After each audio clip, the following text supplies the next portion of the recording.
स्वागत करतोय. नाशिकहून निघालो होतो आम्ही. ओझर गणपती बाप्पांचं दर्शन झालं. गिरिजात्मक गणपती बाप्पांचं दर्शन झालं. रांजणगाव गणपती बाप्पांचं दर्शन झालं. सिद्धटेक गणपती बाप्पांचं दर्शन झालं. आणि आता निघणार आहे आम्ही मोरगाव गणपती बाप्पांच्या दर्शनासाठी. तर निघू. आणि आता इथं सिद्धटेक गणपती बाप्पांचं दर्शन झालं आणि इथं खूप मोठा पाऊस चालू झालेला आहे ना दीपक. निघू आता.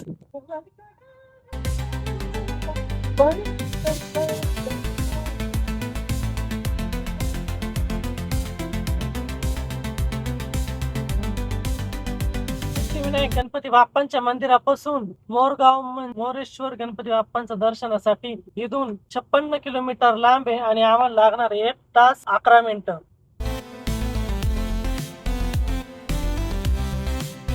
बाबळीची झाडाला काय रे झोपला तू तुला मला असं उदास उदास झाला असं वाटतंय. हा आराम कर. आता हे आमचं राहणार आहे 5वं गणपती दर्शन अष्टविनायकांपैकी. आहे रेल्वे लाईन गेलेली आहे. उसाचे मळे. रस्ता डबल पदरी आहे, पण रस्ता एकदम तुफान आणि एकदम मस्त रस्ता आहे ना दीपक.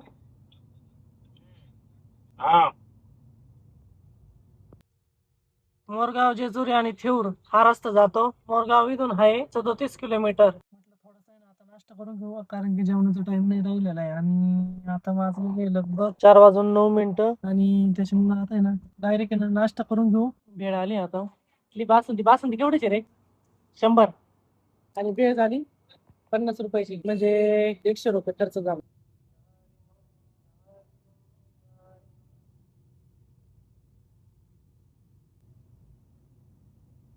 दिप्या झोपू नको.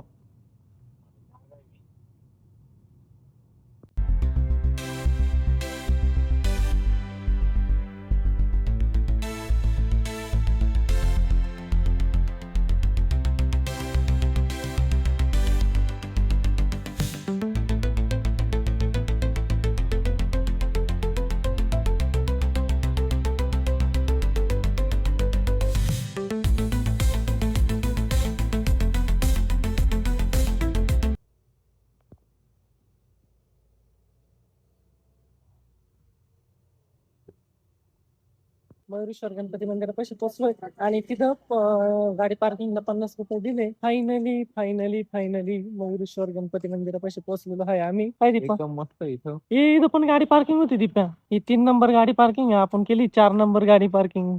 या मंदिराचे बांधकाम पेशवेकालीन असून मंदिराच्या भोवती 50 फूट